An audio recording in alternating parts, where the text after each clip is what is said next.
Hey everybody, Kevin Cashen generously agreed to speak with us today about cryogenic cycling. He has been an ABS Mastersmith since 1995 and is currently the ABS Vice Chairman. He is highly respected not only for his outstanding daggers and swords, but his thoughtful and careful instruction regarding heat treatment, among other facets of blade making. Kevin, thank you for talking with us today.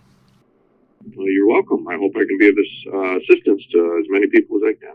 It's truly an honor. We're lucky to have you. So we're going to talk about this cryogenic heat treating, and it's a bit of a black box for me, and I think a lot of people. I've read in the past that hundreds of years ago, watchmakers would leave parts out in the snow, come back for them later the next day, and claim that they had some higher durability, and that this is sort of the origins of maybe cryogenically treating metals and steels. But what's the real deal in the industry? Where did it start, and where has it come?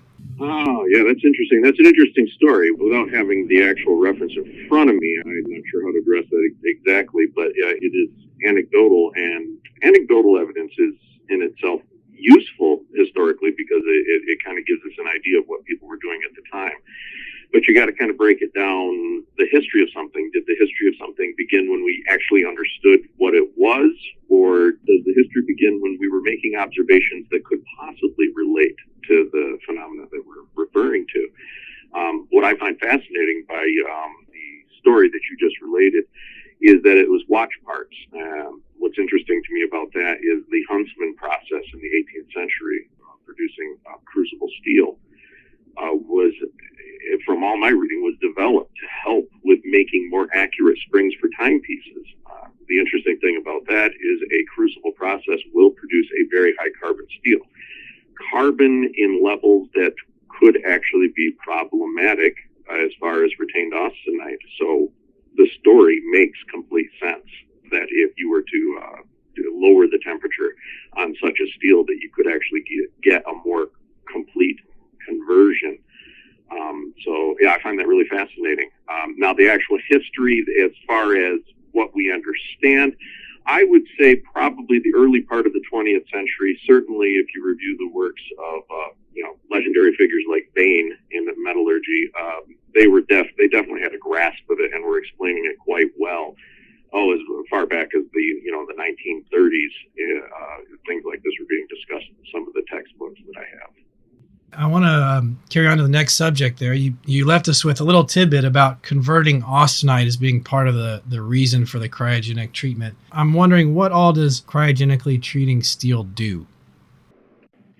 Okay. On that, once again, keeping with my philosophy of only dealing in very verifiable information, and I don't want to get into some of the more controversial or less understood things, or even things that kind of deal with modern marketing as to what cryo does. There's a lot of claims being made about what cryo does, and in the future we may or may not find out how that bears out. But right now there are things that we definitely know cryo does do, or cold treatments that we do know and we fully understand: the conversion of retained austenite. Now, for those out there listening that don't understand, they've heard the term retained austenite. In order to heat treat any steel, you need to heat it to a point at which there is a conversion, the atomic stacking, in which much more carbon can be held in solution, up to well over 2% carbon when you're out of steel and you're actually into cast irons. But within steel, tremendous amounts can be held in solution at this elevated temperature. That solution of carbon in iron is known as austenite. The various phases that we create through heat treating are a result of how we cool, what temperature we cool to, and at what rate we cool that austenite, thus controlling how it decomposes into other phases. Now, an interesting little quirk has been found about austenite is it should not be stable at room temperatures or ambient temperatures. However, due to the nature of how austenite decomposes and how it's formed, there's anywhere from 1 to 10% austenite that will not make a full conversion in almost any steel. There's something, I don't know, this is just stubborn austenite that doesn't like to convert into other phases when you cool it. Now, austenite tends to be it's a very soft It's very ductile and soft due to the atomic stacking. That's why we heat steel to the austenitic condition in order to forge it. So obviously this can be problematic if you get above this small percentage in your steel after you've hardened it. If you somehow stabilize this austenite above these small percentages, you have less than desired hardness levels in a finished blade. Other problems that can occur is it is unstable. So if it converts later in a less than controlled circumstance, you can end up with dimensional shifts in the part. In other words, you can get distortion later on. It could even lead to cracking. It could lead to a sudden jump in Rockwell hardness that would cause embrittlement that you weren't prepared for. And so a lot of effort can go into getting ahead of this problem if it occurs. And one of the easiest ways to get ahead of this problem, if it occurs, is simply to complete the quenching process below room temperature. I can go into the details of how that works. It's fascinating, but it gets a little complicated on the atomic level, what's happening inside of the steel that causes that. But essentially, just for simplicity's sake, cold treatments are essentially completing the quenching process should a portion of that austenite was not quenched far enough at ambient. It needs a little more. This is typically controlled by carbon levels or alloying levels that stabilize the atomic matrix, the iron matrix inside of the steel. The crystalline matrix can be stabilized by the addition of atoms that distort the atomic lattice inside of the steel. Carbon is one of the main culprits. And so with just a simple carbon steel like 1095, for instance, or W2, you can get retained austenite by overheating that steel and putting too much carbon into solution and thus stabilizing the austenitic matrix. And what that does is the more carbon into solution, the lower the final temperature at which you need to quench to get full conversion of that austenite to a hard phase. On the time temperature transformation curve, if people are familiar with that, this would be the designation that used to be known as MF, or martensite finish. That's typically where we typically want that is maybe like 300 degrees, 275 degrees Fahrenheit. If we stabilize the austenite by putting too much carbon into solution, we suppress that and it's pushed much lower, and we can actually push it below room temperature with the percentages of some of the austenite in that steel. And there we are, freezing the steel to complete the quenching process. Is oversaturating with carbon a function of temperature or time, as far as if we follow maybe a more typical normalization and quench cycles with appropriate soak times? Are we in danger of getting retained austenite typically in our forging steels, for example? It's primarily a function of temperature. If we obey the correct temperatures for the steel, then, and this would be for the final austenization in order to quench the steel and harden it. Previous cycles don't really have too much of an effect because you're undoing them with subsequent heat treatments. But that last heat treatment is the one where things are going to be stabilized and you're not going to be able to deal with it that much. And that last heat treatment being the heating to austenite and then quenching in order to harden the blade. If we follow the proper schedules for that and keep the temperature under control, time needs to be to the extremes in order to oversaturate the matrix and to oversaturate the solution.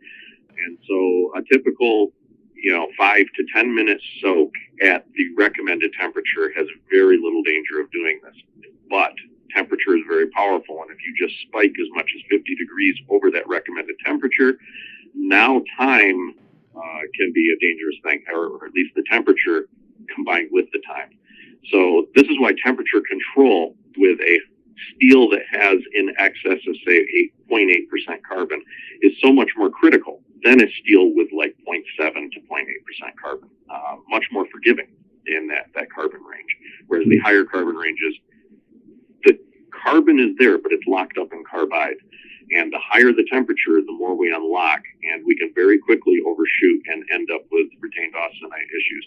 Which, by the way, I would say, if you are finding that you're gaining 1 to 2 points of Rockwell hardness, or even more, maybe, who knows, by simply taking your 1095 W2 or say 5200 blade and putting it in the freezer overnight.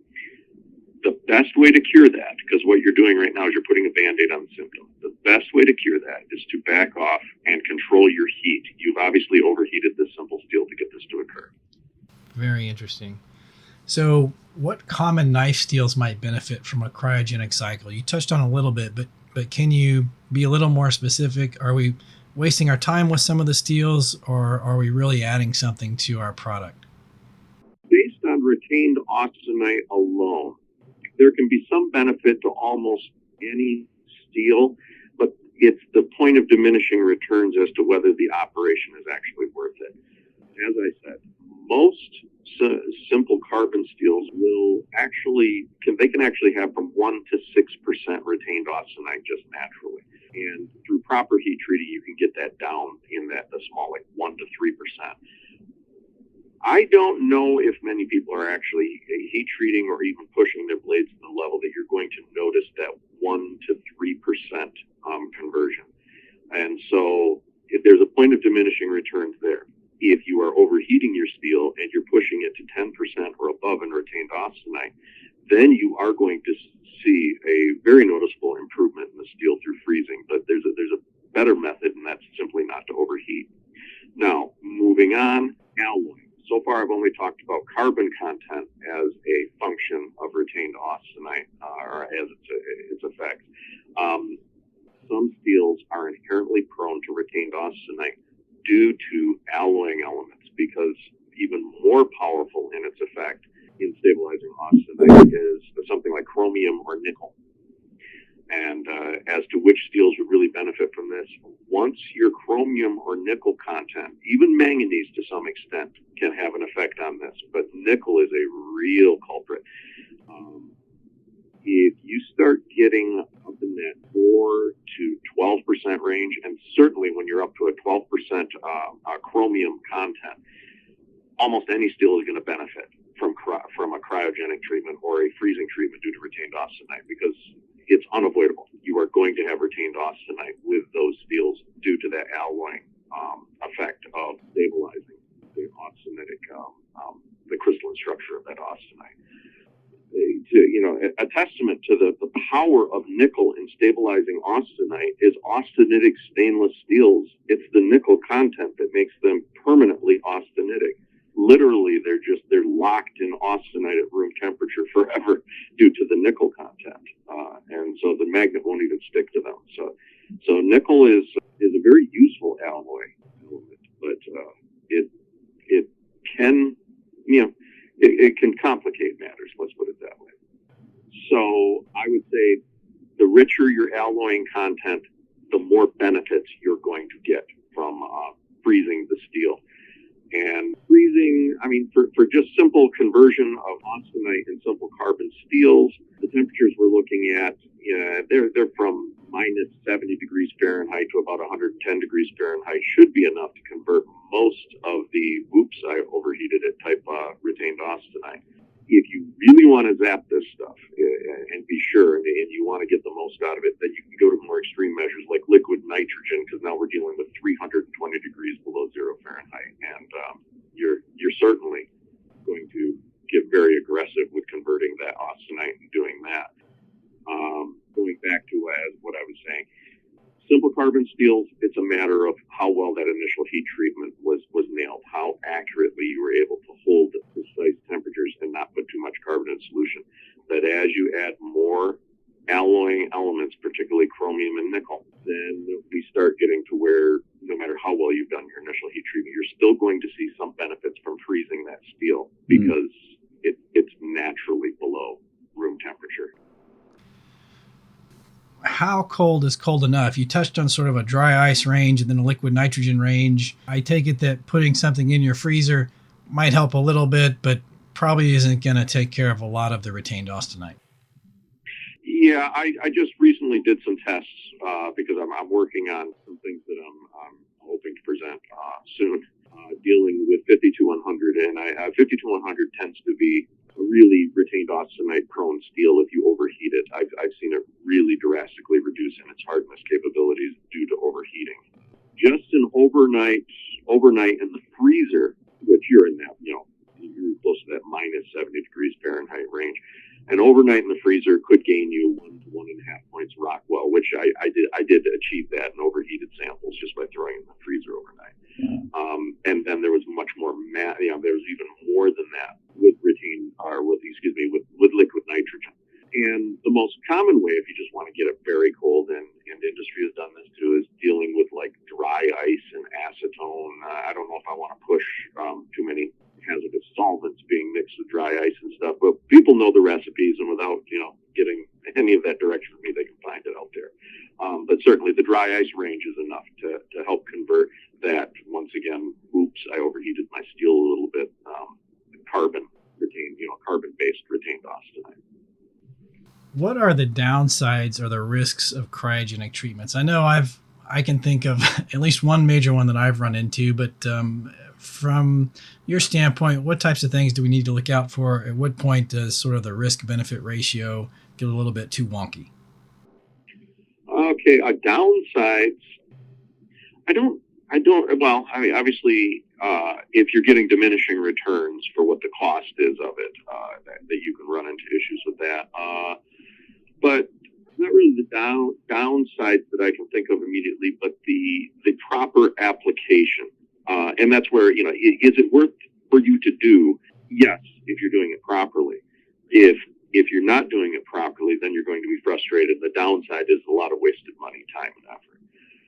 So one thing that can be problematic is be careful with tempering, because that retained austenite can be stabilized by other treatments. And so if you plan to do a cold treatment on your steel, it's really best not to do any heavy tempering before the cold treatment. Now, there's kind of touches on the downside in that thermally shocking the steel with this cold, you could end up with fracturing. You could get cracking, or you could get distortion and warping. Obviously, if the retained austenite converts to martensite is a much more expansive phase of steel. And that's what leads to a lot of distortion. When we do get distortion, it's the martensite conversion. Martensite conversion down one side of the blade is what causes Japanese swords to be straight and come out of the quench curved. That's the kind of expansion we're talking about. So there are those dangers of cracking or warping through thermal shock. And so we can rely on what's known as snap tempering. And so anybody that plans on doing cold treatment, it's probably best to take that blade and subject it right after the quench and get it down to where you can hold it comfortably in your bare hands, and give it a temper from 300 to 350 degrees, but no higher than 350 degrees. There's things that occur in this range of tempering that are very beneficial. It will not get into the austenite stabilization range that occurs with precipitation of more complex carbides in the next higher bracket when you're in the 400 to 500 degree range. Instead, what you'll do is you relax the martensitic matrix. What's going to happen is the martensite is what's known as a body-centered tetragonal atomic stacking, very distorted, under a lot of stress. There are carbon atoms trapped between the iron atoms that are causing this heating to the 300 to 350 degree range Fahrenheit. What that will allow is for these carbon atoms to slip from between those places, and will allow a slight relaxation from body-centered tetragonal to a body-centered cubic. This is going to be a much less stressed phase of steel, but it will not do anything as far as stabilizing that austenite. Then when you freeze it, there's going to be much less shock to the steel, and you're going to get the best conversion of austenite. So, sorry, it got a little bit long-winded there again, but rather than the downsides, I wanted to touch on how you can do it wrong. And so you don't want to do heavy tempering before you go right into it. Yeah, and the snap tempering is a good stepping stone to the final freeze treatment. Also, while we're talking about it, a definite downside is people need to remember freezing that retained austenite will result in conversion to fresh martensite. Essentially, totally untempered phases in your blade. So you now have a percentage of the blade that is left completely untempered, no differently than if you had quenched that blade all the way down to room temperature and never tempered it. Obviously, within a day or two, if you've achieved final full hardness, you're going to get warping or cracking. The blade will be brittle. It'll cause you issues. So always remember, after any freezing treatment, you must follow it up with a tempering process, because you need to temper that retained austenite that is converted to martensite. Tremendous advice. I've broken several blades around the concept of tempering. So the snap temper, I'd never heard the temperature of 350 degrees. That's very interesting. So a snap temper prior to, and then a full sort of normal temper afterwards is what it sounds like. It's great advice. Mr. Cashen, thank you so much. Do you have anything else, any other words of advice for us burgeoning knife makers looking for some proper knowledge? I tend to triangulate. I like to see the information reported from 3 separate sources whenever I'm doing research and such, and I like to see it backed up with data. So nobody, myself included, should ever ask somebody to take something at face value just on their say-so. They should be able to back it up with some sort of data, and I try to do that whenever possible. Now, on the subject of cryogenic treatment, I've carefully avoided and skirted some of the other benefits that have been claimed. It's still a bit of a gray area, and I wanted to stick with the things that I could definitely explain, that we fully understand. But there are a lot of marketing claims out there that I would advise people to really research and look into carefully. I have found much less information on the other effects of deep cryogenic treatments. I found much less information that was done independently, that was not either done by or funded by people who sell the cryogenic process. This is something to look out for. I'm not saying there's anything inherently dishonest. I'm sure they're good folks that are just trying their best. But bias always creeps in when you have an incentive for something. Confirmation bias is a very powerful thing. And so there's a lot of information out there about all different effects, from eta carbide formation to developing a more uniform, say, super lattice. I could go on and on about various other things that have been claimed about the cryogenic treatment, which all is very intriguing, and it's definitely worth looking into, and I'll be excited to see what we come up with in the future. But always look and see who did the research. Was it somebody who had a vested interest in selling the cryo process, or was it a totally independent entity that was really just looking for the underlying cause and effect of it? Once again, I'm not saying anybody out there is doing anything dishonest. I'm just saying biases can creep in, and that's exactly why I wanted to stick to just the retained austenite aspects, because, well, it's safe. We definitely know, and it is a definite benefit when you're dealing with alloyed steels. Very good. Very good. It's so difficult to hash out what's what on the internet. I appreciate your advice there. So, Mr. Cashen, thank you so much. It's truly been an honor and a privilege. We all appreciate your work. Okay, I appreciate it, and look forward to helping in any way I can in the future.